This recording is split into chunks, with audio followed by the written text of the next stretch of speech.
Right, here we go again. Another roller coaster podcast from the Shrimps Trust. Welcome to ShrimpsNet. Today we have the usual mix of trust, board and dressing room to look back at the last week at the Mazuma and the coming fixtures. As usual, Joel from the Trust, Charlie Appleyard from the boardroom, myself, and we're joined by two podcast newbies. I was going to call them something else, but I've changed it at the last minute. Thanks for joining us.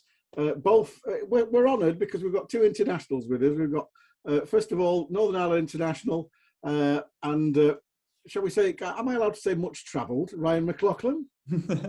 Journeyman. Yeah, yeah, journeyman will do. Yeah, I'm happy with that. But thank you, Ryan. And just as well travelled, but mostly in the south, Jonah Ayunga. Welcome along, you two. Hey, Good to be here. So we always start with, if you like, a look back at the last week's fixtures. We started off at Wimbledon last week, a 0-0 draw, a clean sheet, in what was quite an intriguing game, Joel. Yeah, it was quite interesting because I wasn't at the game myself on Saturday, but I watched it back the day after, and a lot of reports kind of were people who'd seen the second half when we came under the cosh a little bit, and we stood a bit of pressure, and it was good that we were able to do that. It sounds like, I could see we were a lot stronger in defence. I think, the signs of the likes of, Bordeaux and Carson have definitely made a bit of an impact. But in that first half, we played some really, really nice football. Like, there were some really good moves going through the midfield. And, at the end of the day, it didn't quite materialise. Maybe a bit of decision-making in the final third, but that happens sometimes. So, yeah, it was some really good, encouraging stuff in the first half. In the second half, Wimbledon did manage to get a bit more of the game, I thought, but that's going to happen sometimes in games as well. And, we dug in really well, we defended really well. And I think, at the end of the day, we're well worthy of our point, I think. Charlie, you were there. And I know you had about 35 kids with you who made a right racket because I could hear them. Yeah. Well worth a point in the end, but like as Joel has alluded to, quite a tricky second half. Yeah, I got two views. Got the view behind me, and the second half in the with all the fans, with all my son and all his mates and all his. They were singing like mad. They were really loud. They loved it, didn't they? They loved it. Yeah, they were brilliant. Yeah. And Trevor Carson gave his gloves away to a couple of my son's mates at the end, which they were buzzing off as well. Oh. But it was really, really, really great stadium for making noise. Well, it's made a corrugated. It's a temporary stand. Everyone was banging on the floor, and the atmosphere was really, really quite good. But Ryan ran his heart out for 90 minutes, and Jonah had some really good runs. That little kid was terrorising a little running Jonah. A little lad, little left back. He was nippy. Yeah. he was subbed in. He didn't normally play, I don't think, but he was really, really quite good. Yeah. Jonah and Cole did really well. Like I said, Joel had some good chances. But, we probably had taken a point, but it was Greg Lee had a really, really good header of a corner, and could have gone another way, but the defence held solid. It was I think we'd probably taken on overall laps. So if you go back to the obviously the game, Ryan and Jonah, the game that we played against Wimbledon at home, that was virtually diametrically 180 degrees opposite, because that was a goal fest where defences were nowhere near on top. And yet Saturday, both sides seemed to have tightened up, but defences were definitely the better of the both sides. From your point of view, Ryan, obviously that's your job, so you'd be pleased with that. Yeah, obviously it's always nice to get a clean sheet, and I know obviously Trevor Carson really well from Northern Ireland days and all. I know how good of a goalkeeper he is. We've been obviously fortunate enough to get him. Though I feel like he's a goalkeeper that could definitely play a lot higher. He's been unlucky with an injury the past 18 months, and I feel like it's a really good signing from the gaffer to get him in. He's been brilliant in goal. And then we've obviously got Jacob Badu, who's been very good. Shows a lot of composure on the ball, and it fills the lads with confidence. Obviously the players coming in, Joe giving us a helping hand, and but it's obviously not just the back four, back five, like the likes of Jonah. Obviously he does a good job in front of me, the way he positions himself for defensively. And I'm always screaming at him probably for 90 minutes. He'd probably hate me most of the game, but it's a big help for us. So it's not just the defense; it's down to the whole team. And no, it is. It was something like the gaffer said. I think after like maybe a month ago, we made a loss that, and I feel that when you're in a relegation battle, I feel like the defense, defensively, the team has to be as solid as we can, and then because we've got the likes of Cole Stockton, likes of Jonah, etc., who are very good in attack that we can get goals. So now we've got a lot of things to be sort of positive about going forward. And looking at that game, Jonah, as has already been said, we had pretty good attacking threat in the first half, and obviously had hit the side netting and had a couple of half chances, and then yourself in the second half had a really good run, and you managed to hit the roof of the stand. I know. First half, we were moving the ball really well. I don't know if you remember it, but we had some unbelievable play. Greg, Wildig, down the left-hand side, and we're literally a foot away from the ball coming to me. And then I've had the chance in the second half, got to do better with. We've had penalty, I think, was on Cole, which obviously we're not going to get in a decision. And then Greg's header as well. But overall, I think get out of there with a clean sheet and a point was a good result. So I was expecting you to sort of laugh it off and say, no, the ball bobbled before I hit it then. So I'm proud of you. No. Do better. So. You must have been knackered, Jonah. You were running up and down that pitch after that little lad. So it's like 90 minutes. I know. To be fair, it's a new role for me this season, playing one of the wide roles. So there's a lot more tracking back and a lot more defensive concentration you got to give to the game, which I enjoy, to be fair, when we get it right. Obviously, Rye's there behind me, helping me out. But it's a harder stint down the right-hand side. I like that. I was very diplomatic, that. Ryan's behind me, helping me out. He is, to be fair. He is, keeping me in the right position. The choice of words sometimes can be better, but then people, I mean, that's football. During games, everyone's screaming at each other, but I'm sure he's screaming at me to give him the ball quicker too. So, no, it's working well. No, I feel like I've got a good partnership with Jonah down the right. I enjoy it a lot, and no, I'm enjoying myself here too. So just hopefully we can keep the performance defensively up, and then we're always going to score goals. So hopefully we'll get a few refereeing decisions our way going forward, and then we can push on. Well, that's a beautiful segue into the Wigan Athletic game on Tuesday night. Over 5,300 in at the Mazuma. Great atmosphere. The Wigan fans didn't really say a right lot until they scored quite near the end, when, as everybody saw, apart from three people dressed in black, Ryan, you got a shove in the back of Mr. Humphreys, and then he headed it. Did it deflect off you? Yeah, I think he headed it into my shoulder, and it just like bounced up. So it like went like a sort of a loop. But I put a whiplash claim after into the Mizuno Stadium, and hopefully I found out.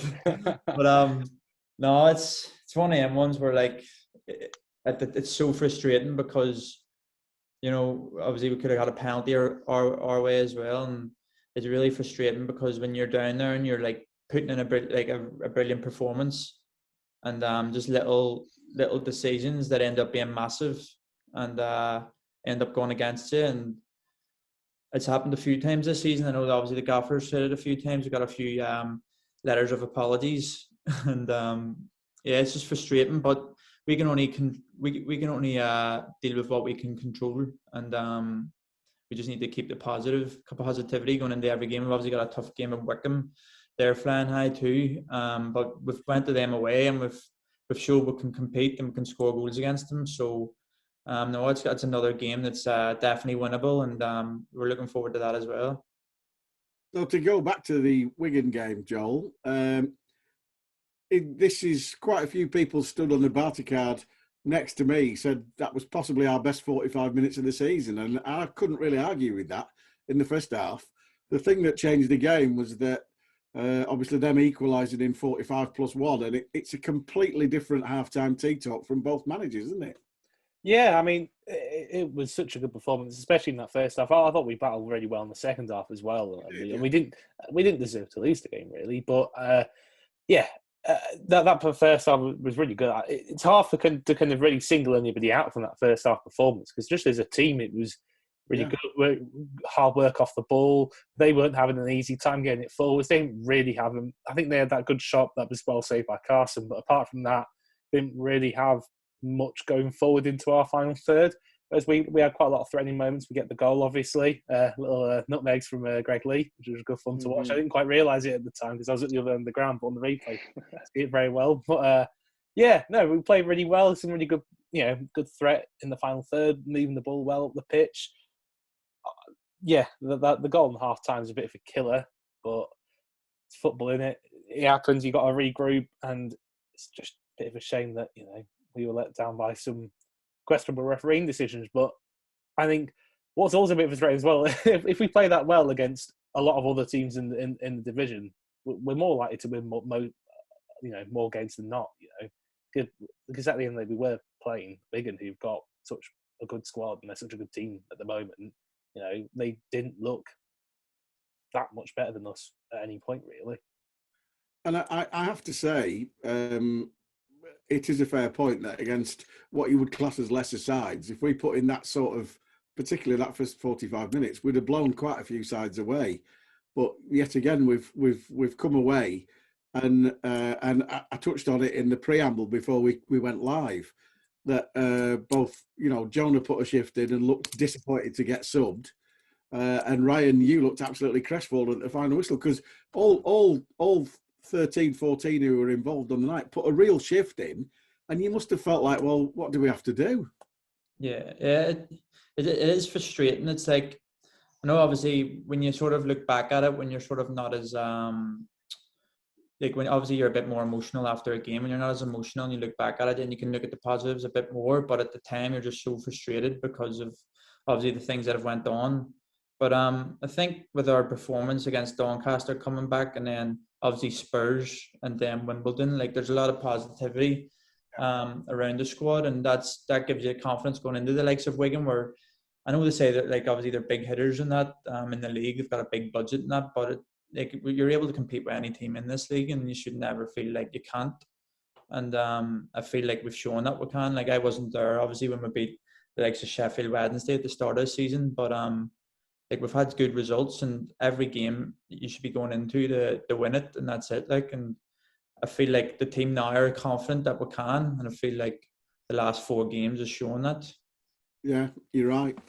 And to come to you, Jonah, obviously second half we battled hard. They had about 10 minutes just before the goal where they were really pressing hard. They were chasing second balls, getting lots of crosses in.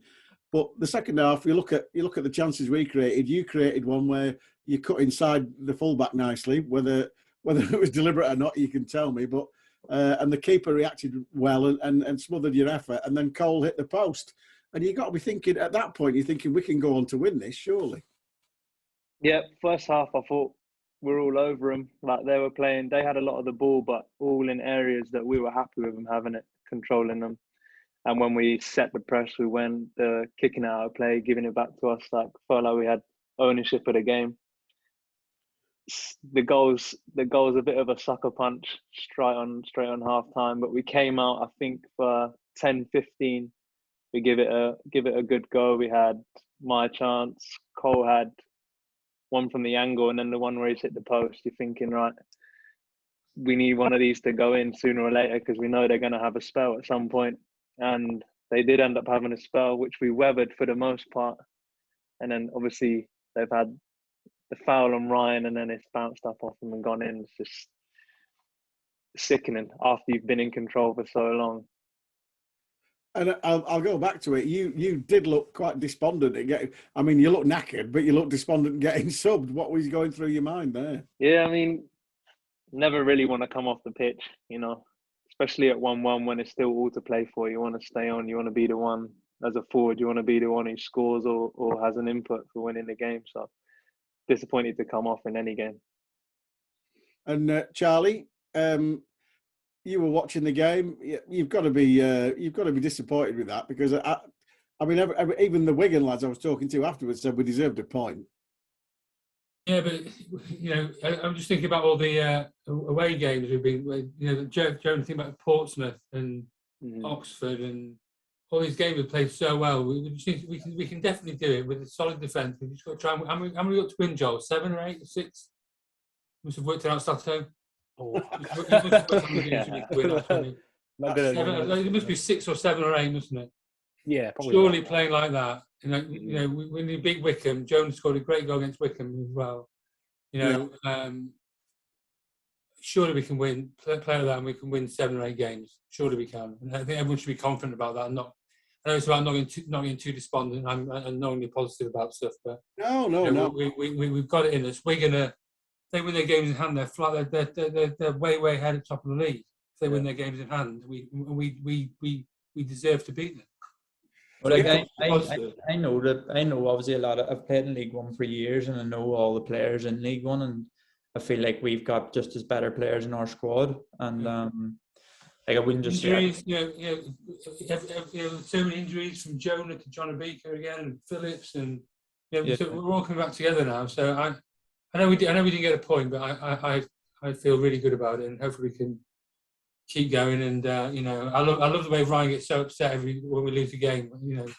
It shows he really cares. That's what people who want the Morecambe Football Club, right? Yeah. People who walk to the pitch not caring, people who walk to the pitch fuming.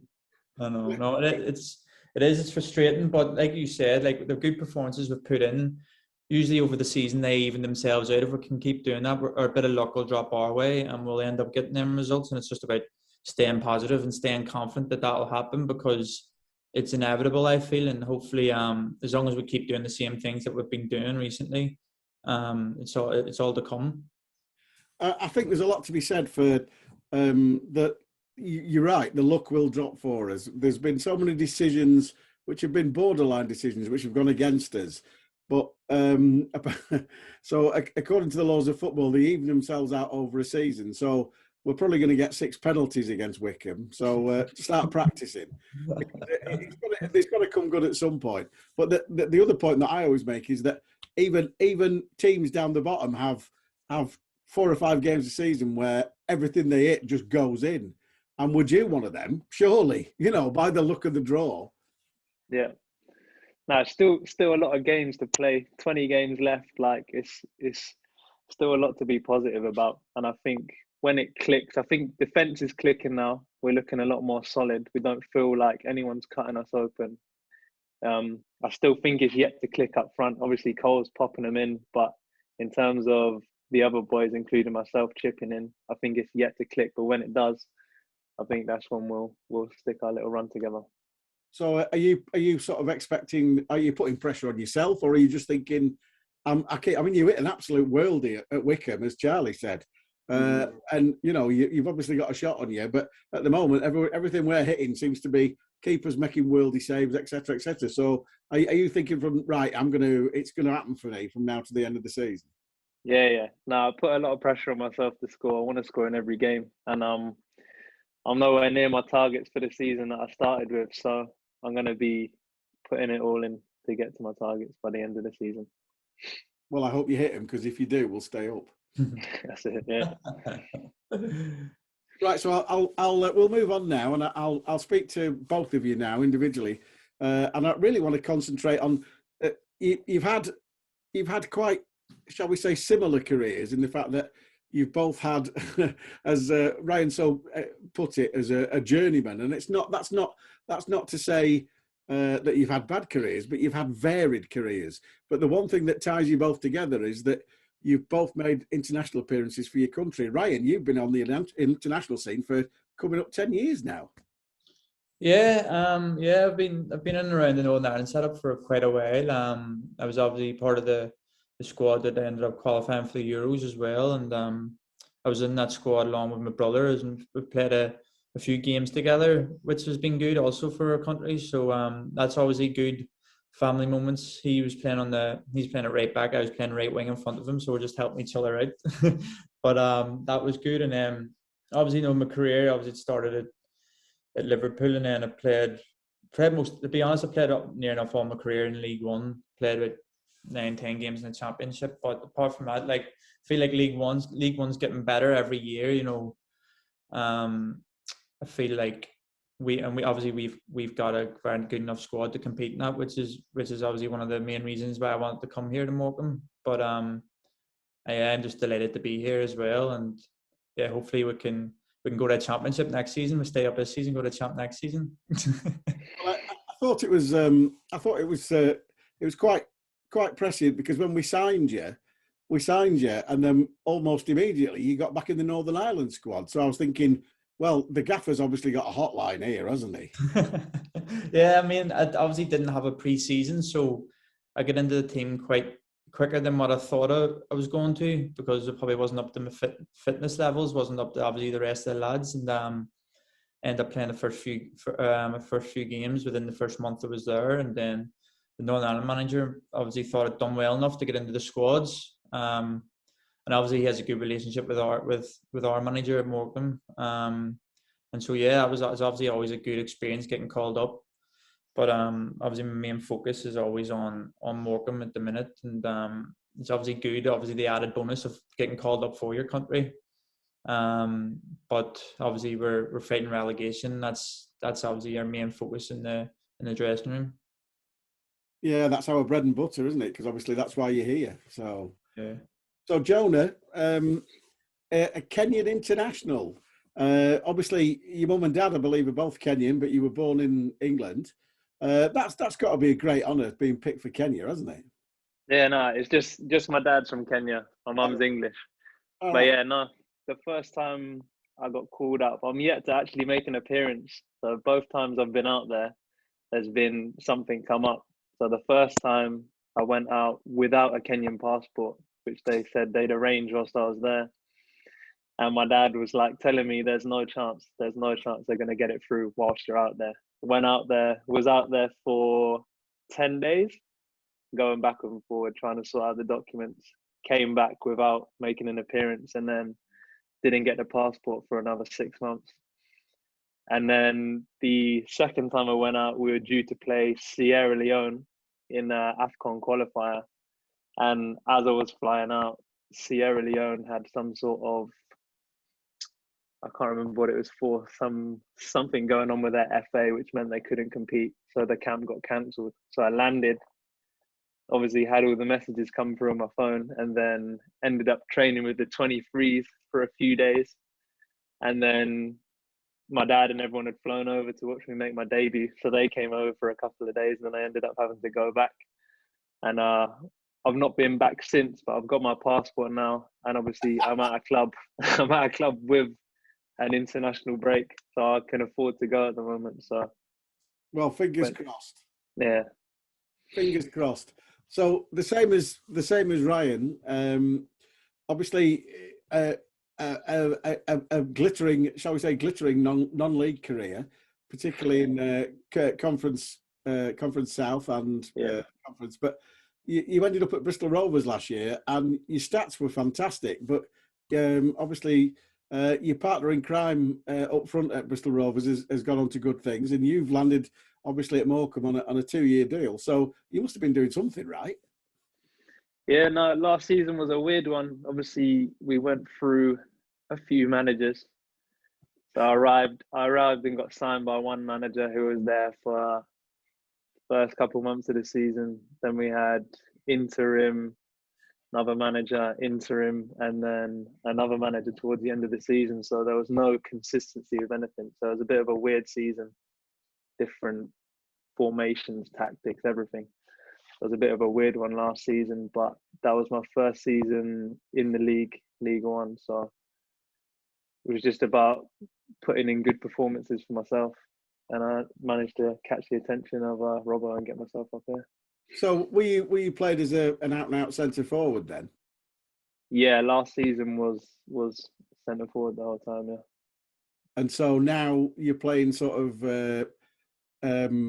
the lackey for Ryan McLaughlin on the right-hand side. That's a completely new role, as you said. So there's different sets of challenges completely. Yeah. It's one play as a front three. We don't play, me and Arthur, as actual wingers. We play a bit narrower. So it's not worlds away from being a striker, but it is still a different role in terms of defensive work. Yeah, and you were saying through gritted teeth, oh yeah, I really enjoy that bit. Oh, I don't mind it. If we're solid, then it's enjoyable. If we're getting run ragged, I'm chasing back to the byline, the end line, and everything. Then it's not so enjoyable. But when we're solid, it's good. Right, that's my nice questions out of the way. Joel's going to get his list out now, and it gets a bit more serious. No, I think he makes me seem pretty terrifying, but I think so far you might have worked out I'm actually not very scary at all. But I'll start with you, Ryan, obviously, because you've got a hell of a media portfolio, obviously with kind of the Twitch stuff and LFC TV, so and your podcast as well. So with that kind of thing, is that kind of something you kind of see? How much of it is it something that you're kind of doing for fun, but also how much is it something that you're thinking this might be a route for me to go down when I do eventually retire from playing? Yeah, that's like it's something I've always enjoyed doing. Like I'm a big lover of boxing. I love boxing, and I just remember like I was just always writing in my group chat. So when good big boxing fights were on, would always be discussing it. And I was like, why don't we just do a podcast? Because I'm quite friendly with a few boxers, and I was like, we can get them on as our guests at the start and then just grow it.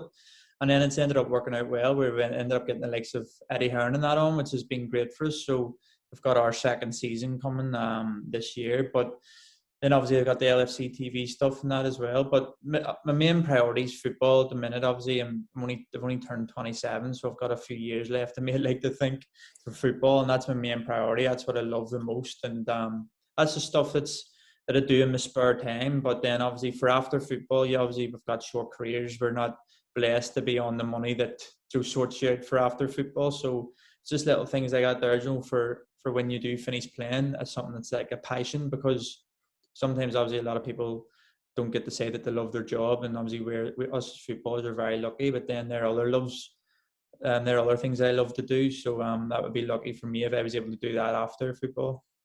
What about singing?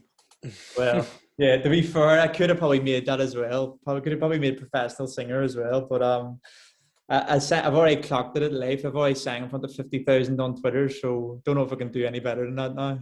I know, yeah, that was quite something. Looking at who people were listening as well. You up there with Declan Rice? What a time! That was fantastic, because first of all, when we were listening to it, I was in disbelief that, oh my God, look who this is. And I played it live to my wife, and she was like, I don't care who he is, he can sing. So what? I went on it the night before. I was watching it, and all my mates were messaging me because I know like all I do is sing like for the crack, and they were like, oh, you need to get on it and sing. And I was like, there's 45,000 heads in this. And then I was like, I have a match against Charlton tomorrow night. Like, I can't be sitting on Twitter singing in front of 45,000. Like, the gaffer's going to kill me. And they're like, just do it. Honestly, it's only 30 seconds. Like, it's not going to affect your performance tomorrow. I was like, right. So I went on and done it, and I went down unreal. And then we ended up having a good performance and decent result against Charlton. We ended up drawing 2 each. So I was like, lads, let's just get on it again. We're on a bit of a high. I was like, let's get all the lads on. So I'm in a car school with Greg Lee, Shane McLaughlin, Ryan Delaney, Ryan Cooney. And I was like, may as well just get on it. Come on, we'll do it. So I messaged the guy, go and get us back on. And we've done it. And to be fair, we stole the show until Declan Rice come on, and then he sang Rice Baby. And I was like, so selfish, you know what I mean? Taking our limelight. Well, I was impressed. I thought you smashed it, mate. Well done. Yeah, I enjoyed it too. And I've got a music degree, so I can definitely say well done now. Really good. So you can bring your instruments if you want. I'll come on. I'll bring my drum kit. We'll have a little jam. But back on the football then. But so obviously, I was reading an interview you did in the before the Spurs game with I think it was the fella for the Athletic. Is it James Pearce? Is it? Simon Hughes, I think it was. Sorry, yeah, Simon Hughes, wasn't it? Yeah. But and in that, I read that you actually had a contract offer from Wrexham over the summer, and then I thought it was quite interesting that you turned it down, because I guess that kind of shows that you've got a kind of certain determination to try and play at as high a level as possible, really. Yeah, I mean, I had a few contract offers through the summer, and some were obviously good financially in that, but they were in lower leagues, and obviously Wrexham was one of them. They were in the National League, and I just felt like I had a really good end this season with Rochdale last season in League One, and I thought, like, obviously I knew I could play in League One. and had a few sniffs and interest from a few clubs there, and then the gaffer at Morecambe, he messaged me and then rang me, and he said about the club and all, and I've worked with a gaffer before, and I feel like he does bring the best out in me, so I was like, yeah, definitely. So I come over. Obviously, I didn't have a pre-season, so I was thinking that I wouldn't be straight in. I'd be just probably first month, just getting my sort of fitness in that. But no, the gaffer showed a good bit of trust in me by putting me in sort of within a week or two. And no, obviously I've sort of been very fortunate to have that belief from the manager. So no, I really enjoyed here also. So I'm just glad to be here. Yeah, so actually, that was kind of leads on to my next question. Obviously, you've got quite a long-standing relationship with the manager. So does that kind of start from kind of Northern Ireland youth level, or does it start when he signed you at Oldham? No, it started. He was like the Northern Ireland under-17 manager, and then he was the 19s and then 21s, and I think I was with him on the under-19s and the 21s, and then he got his first manager's job at Oldham, and he came in for me there, and like I enjoyed that under him. So I enjoyed that under him. And then I kept in contact with him. Obviously, he went to Motherwell and that, but I preferred probably staying in England. And then obviously got the Morecambe job, and then kept an eye obviously on the results. I was looking at obviously a lot of the highlights, the games against Ipswich and all, and I was obviously very impressed with how well it done. I was like, who's that curly head striker up top scoring all these goals, running things around everyone? But so no, I was more than delighted to come here when he rang me.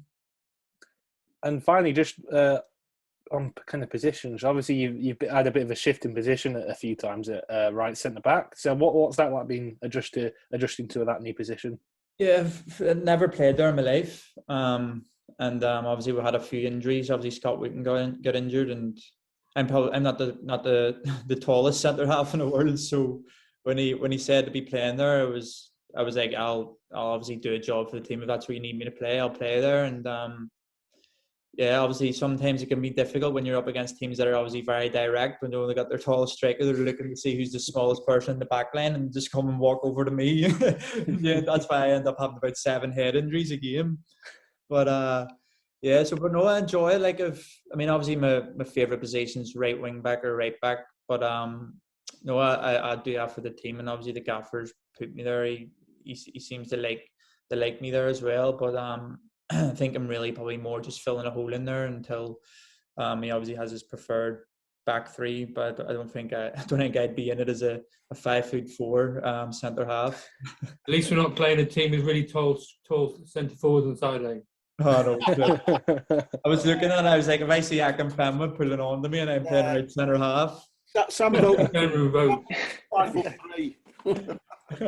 Yeah, I've done myself a disjustice there. I'm 5'10". Oh, you'll tower above Sam Vokes then. Oh yeah, shrinking violently he is. But moving on to Jonah now. The first thing I was gonna ask was about kind of having your big move, kind of like this contract in Morecambe. Obviously, it's a big move up north after spending most of your career down south, and that's sort of true. But I noticed actually looking into your career, you've actually had a couple of loan spells in Ireland. Yeah. So what was that like, kind of going over there? I think say about the country. No, I was at Brighton at the time, and the opportunity came to go out to Sligo Rovers, which is similar to Morecambe, like northwest of Ireland, far away from home. And that was good. It was an enjoyable experience. I spent the first half of the season at Sligo, and then the second half I went to Galway. I only managed, I think, 4 games before I broke my leg quite badly and had to come back over to Brighton to rehab that. So yeah, but with obviously this kind of move up north that you've had, then how's that been? Kind of obviously those moves to Ireland. Obviously, it's a long way to Ireland, but it's only on loan. You're coming back, but kind of it's quite with it being a 2-year contract as well. What was that like, kind of making that big move? No, it was a no-brainer, to be honest. The gaffer had been in contact with my agent before the move had come about to Morecambe, and as soon as he knew that I was available to come up, he was on the phone to me non-stop until I'd agreed to come. So having a manager that wants you there that much and is backing your ability and wants you to be in the building is good. So it was an easy decision. So I guess kind of going from that, did you ever have kind of any kind of prior relationship with the manager beforehand, or was it just that he kind of scouted you a bit and then he's kind of getting in on your phone and trying to give you the sales pitch? Yeah, not directly, but my agent knew him and had spoken to him before, and he vouched for him as well. So when I did get around to speaking to him, I already had a bit of background on him, and all the conversations went really well. So it was easy to do. Yeah, so I was going to ask about playing centre forward and playing the wing, but that's been covered quite a bit already, actually. So I really stole your thunder. I know, yeah, you stole my thunder there, Freeze. But going on to kind of back to your time down at Brighton, and then what you were doing around there. Obviously, you played quite a lot on non-league stuff. So when you're kind of developing as a young player, what's it like developing in an under-23 setting compared to kind of developing in a kind of non-league football setting? I'd say the 23s is kind of like a bubble where there's no real pressure because you're there. The majority of people are signing like 2 or 3 year deals. You're playing 23s games where the result obviously matters, but in reality it doesn't. Like there's not gonna be no repercussions of it. And then coming out of that setup, going into non-league where people are signing contracts, but obviously the money involved, it doesn't take much for a contract to just be scrapped. So really you're playing every week like to survive, which was good. It was a wake-up call. Sutton was an alright season. I was still coming back from an injury then, but it was people were in and out the door non-stop, so you really got to perform, otherwise you're just going to be out. And if you don't perform at those levels, like there's nowhere to go, really. There's nowhere to go. I suppose as well, I imagine as a young forward who's got a few skills, people quite like giving you a bit of a kick in non-league as well. Yeah, that's something you got to avoid those sort of tackles and any sort of injuries in non-league, because obviously the physios and rehab aren't up to the level that they would be in League One. So you've got to make sure you avoid that sort of thing. Yeah, and going to find you just kind of talking about injuries actually. Obviously, after the Blackburn game, you had that kind of knee injury, and coming after that Blackburn game, I imagine because that was your first competitive start, and you made quite a big impact. You'd set up Cole's goal, and you had a really good game in that one. And then to kind of get the injury that put you out for quite a while, how frustrating was that to kind of get that time? I know, yeah. And I'd had such a tough summer. Like I'd said to myself, I'm going to come back in unbelievable shape. So I'd literally trained the entire summer at a camp and then come back, had a tough pre-season Bristol Rovers and caught the back end of the Morecambe pre-season. So I was feeling physically, I was in a good place. And then to come in after the game, I was thinking, because I did it around 70 minutes into the game, I managed to get through the other 20 plus added. I was thinking there's no way it can be that serious, and then ended up going for a scan the day after. And I remember Farney ringing me and he's like, yeah, it's not good news. It's going to be, originally I think he said 6 months because of where the fracture was, but then it turns out they could do a different operation just to get the bone straight out, which meant it was only, how long was it? About two months, just over. Yeah. But yeah, it was good, in good shape. And then when you get an injury like that, you're literally going back to block one basically with fitness and sharpness. You keep Farney pretty busy, don't you, really? I know, yeah. Who can do the best Farney impression out of Ryan and Jonah?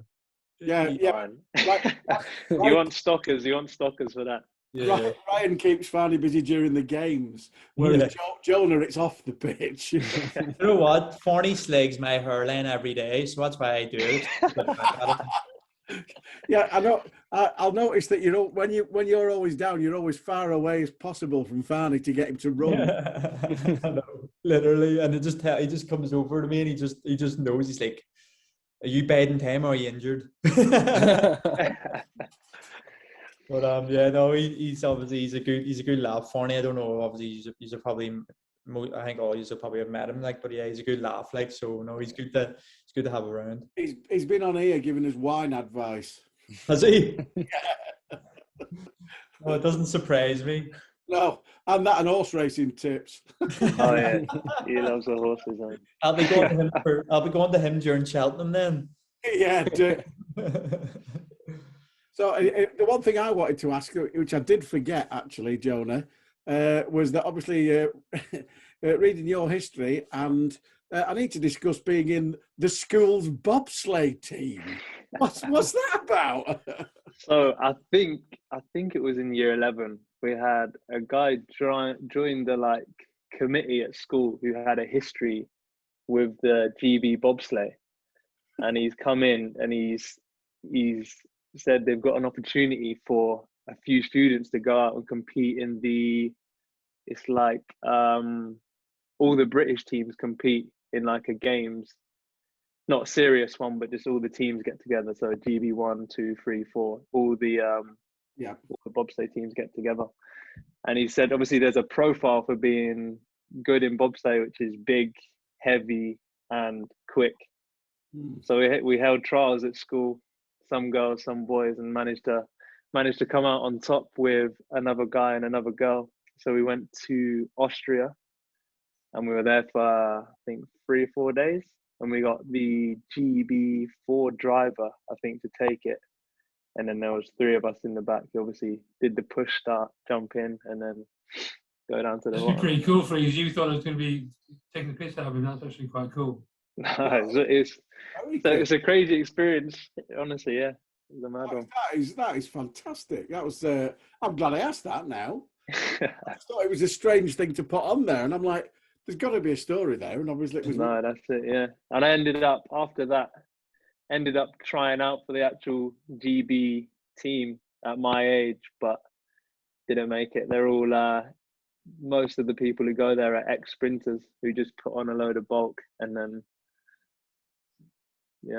that's the sort of athletes that are there. So I didn't get into that.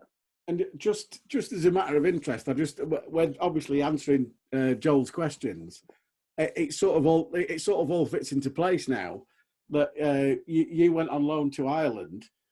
So first of all, if Jack Charlton was still in charge, you'd be on an Irish passport as well, I think, Jonah. And secondly, that's why the gaffer signed you, because he has all these scouts in Ireland, Ryland, doesn't he? So that's why you're here. It makes sense now, doesn't it? Yeah. Yeah, there's a lot of Irish in Morecambe now. We're taking over. I know. There is. I know. We've had most of you on the blooming programme. Are you done, Joel? Yes, no, that's all great. Thank you very much, guys. All right, no worries. Charlie, come to you for some a boardroom update, but also just a commentate on the average crowds came out this week, and obviously we're quite higher than I thought we'd be, and the club are going to be pleased with that, surely. Yeah, the target was 4,000, as you know, and the thing, what was the average crowd figure? 4,300 or something. Yeah, something like that. And there was 5,300. Obviously, Wigan brought 5,259 on Tuesday. So that was good. Which is great. A lot of pie sold, lots of gravy. Good. But in all seriousness, it just shows how good the season ticket offer we put together will be. Hopefully, we can do it again next year. Try and generate the crowds to cheer on the Mountain in League One, maybe the Championship. We're just really pleased the way it's going. Hope that like Ryan was saying before, we've got the confidence. We've got the games coming up. We need to stick together and keep cheering each other on and off the pitch, and try and keep those crowds up, keep the revenue up, and try and make a few more signings in the next. How many days we got left? 12, 13? Yeah, we have. We've got so, and I was going to come on to that. The next thing, and obviously, correct me if I'm pronouncing this wrong, but Usmani Fani. Is that because I think we've got a Farney already, so I'm going to say Farney. But he was on the subs bench the other night. He's a unit, isn't he, lads? Blooming heck. He is. He's been taking chunks out of people in training already. I was with him at Oldham, and to be fair, he done a brilliant job for us. He's like the gaffer said. His main sort of game is like tackling and breaking up play and making the game horrible for the other team. And yeah, I always stay away from him in training. That's what I said. You'll learn quickly to just stay away and don't be dribbling anywhere near him. I saw him warming up at half time, and I was thinking he looks like he could play number 8 at rugby union for England. I was like, he's enormous, but a great signing, Charlie. Yeah, well, Gaffer's happy about it. He had signed him before. We're looking for 2 or 3 more in the next few days, and hopefully Martin and Gaffer will have time down to strengthen the squad for the next 20 games. A couple of things Ben wanted me to mention. First of all, there's a walk-in vaccination centre at the Morecambe game. Yep. If anyone's not been triple vaccinated, you can get it done at the game whilst eating a pie. So happy days. And, the second thing was there's the new club shop website's going online in 2 weeks' time. Everyone's worked really hard on it. I know the previous offering's been pretty bad budget, but that's part of the 3-year plan to revolutionise and modernise everything in the club. So the online club shop will be able to buy everything within a much more efficient manner.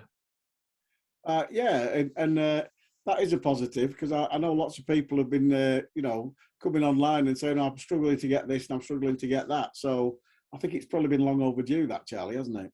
Certainly has. As a board, we'll know I'm a big advocate of it. And finally, we want to talk about what's going to happen this weekend. We touched on it earlier. We've got Wycombe coming. That was... I'm going to say it because obviously the Wimbledon game when we played at home was 4-3 and really open, and down at Wycombe it was 4-3 and really open. So are we in for another Wimbledon, Joel?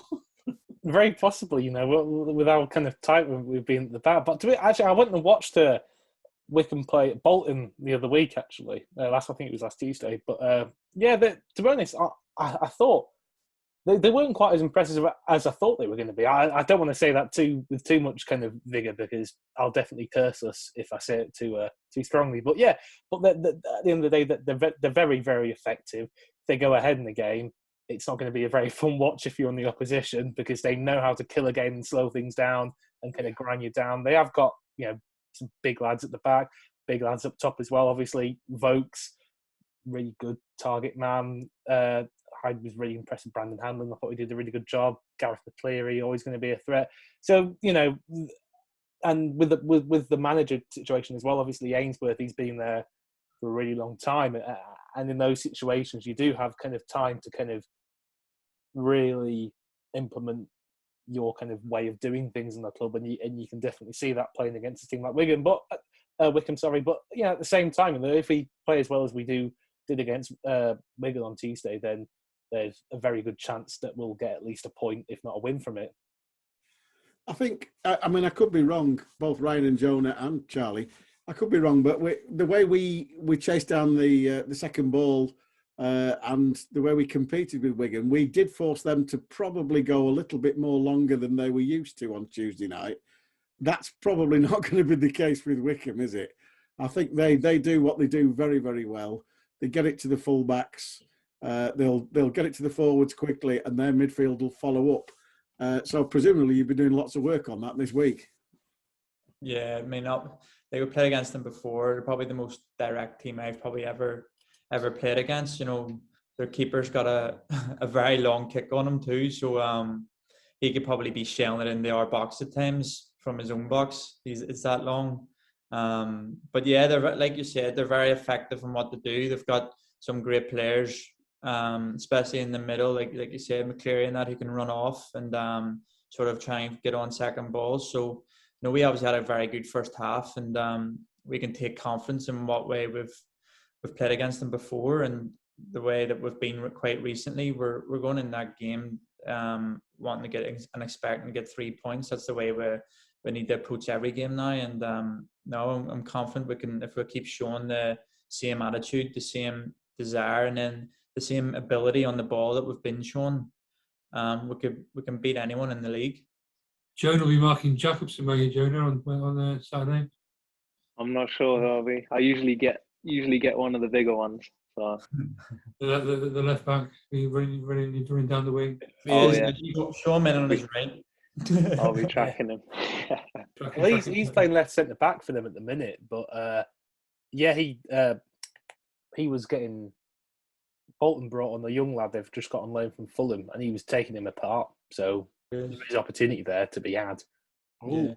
No pressure. Yeah, we'll go into it full of confidence. We know if we can play to the top of our game, we'll give them a great game and got every chance of beating them. So, and let's just hope that the officials are actually taking heed of what actually happens. Because as I repeat, 5,300 people there the other night, and everybody saw what happened. But 3 people who matter, unfortunately. But there you go. So I'll come finally to the trust, and we're the trust running a few coaches. There's a coach to Aki, and there's a coach to Sheffield Wednesday, I believe, Joel. Yeah, although I believe it's just been announced that the Accrington one is full now. There you go. Yeah, because everybody wants to go and stand in that lovely stadium of theirs. But, and then without a roof, but no, it'll be a good away day, Accrington. I'm sure. Lots of fun. Well, it always rains when we go. It does always rain, and and we haven't historically got a great record against them. But now it's that time to start, really changing that. But yeah, and then obviously we've got Sheffield Wednesday available. I don't think there's too many spaces left on that, so check online. But yeah, it's because we're a massive club playing against other massive clubs. So what can you really expect, But no, yeah, looking forward to that one as well. And obviously we've had I'm sure most people knew about it already, but obviously we've done the kind of handing over of the cheque for Cole's shirt, which is really nice, and hopefully we've given him a bit more kind of persuasion to stay in January. So yeah, all good on the trust front. Charlie's staying tight-lipped on that.